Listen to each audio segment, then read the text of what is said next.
कई बार असफलताओं से भी सीख मिलती है। इसीलिए यह भी कहा गया है कि असफलता ही सफलता की कुंजी है।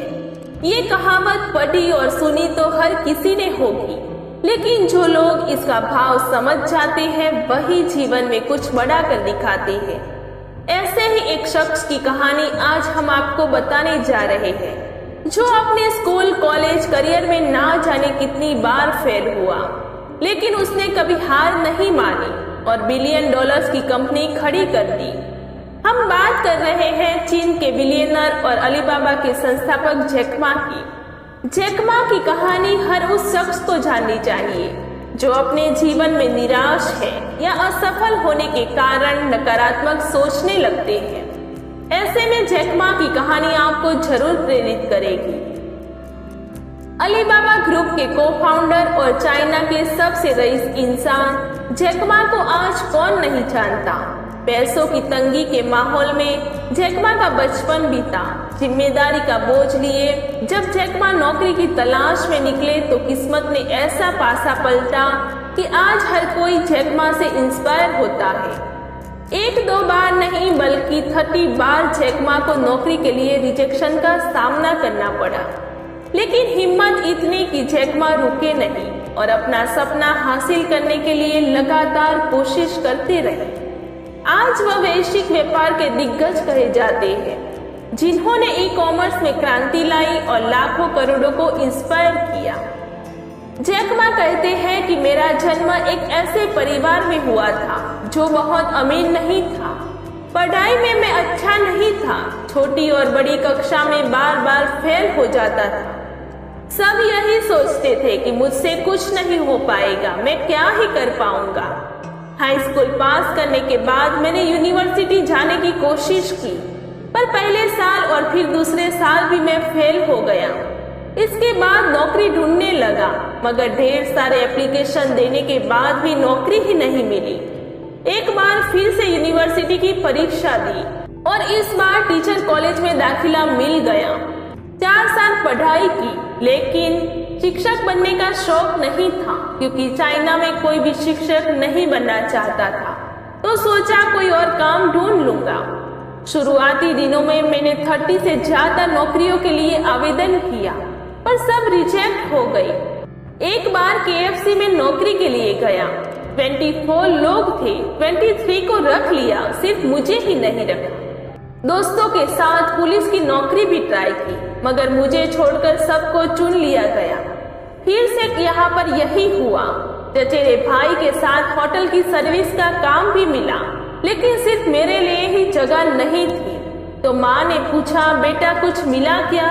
मैंने खुद से कहा, शायद मेरा वक्त अभी नहीं आया है, पर कभी ना कभी कुछ अच्छा जरूर होगा। 1994 में मैंने अलीबाबा शुरू किया। उसी साल मुझे अमेरिका जाने का मौका मिला। वहाँ मुझे इंटरनेट के बारे में पता चला और लगा कि यही बहुत ही खास चीज है। ये पूरी दुनिया को जोड़ने वाला एक नेटवर्क है और शायद इससे दुनिया बदल सकती है। वापस चाइना आया और अपनी कंपनी की शुरुआत की। बहुत मुश्किलें आई, क्योंकि 1994 में चाइना अभी इंटरनेट से जुड़ा भी नहीं था। ये जबरदस्त अनुभव था। मैंने खूब मेहनत की, कई लोगों के साथ मिलकर कुछ बड़ा करने की कोशिश की, पर 3-4 साल तक कुछ खास नहीं हुआ। फिर 1999 में मैंने अलीबाबा नाम से कुछ नया शुरू किया।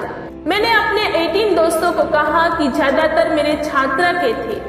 उनको मैंने घर पर बुलाया और 2 घंटे तक समझाया कि ई कॉमर्स यानी इंटरनेट पर सामान बेचने का कारोबार चाइना में भविष्य में बहुत बड़ा बनने वाला है। सबने यही कहा कि चाइना में ई कॉमर्स क्या बात कर रहे हो, ये तो नहीं चलने वाला।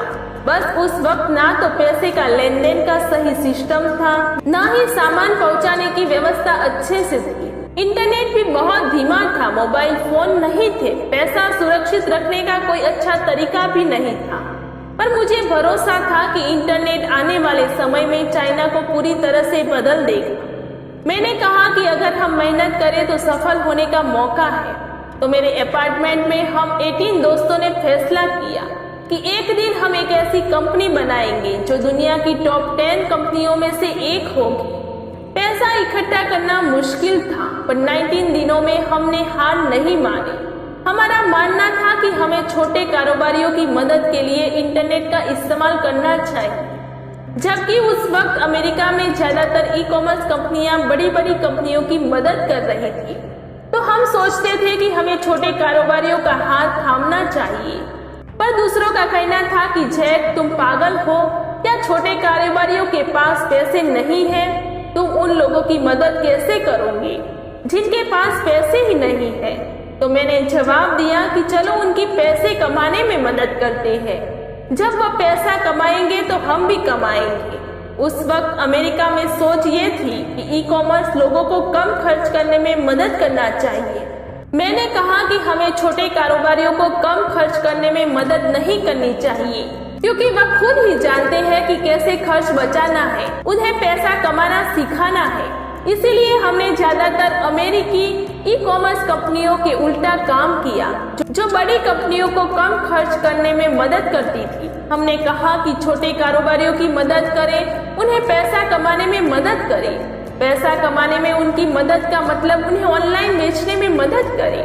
अब बहुत छोटे से कारोबारियों के पास व्यापार मेलों में जाने के लिए या बड़े व्यापारिक सभाओं में भाग लेने के लिए पैसे होते नहीं थे। इसीलिए हमने कहा कि हम उन्हें इंटरनेट पर प्रचार करने में मदद करेंगे।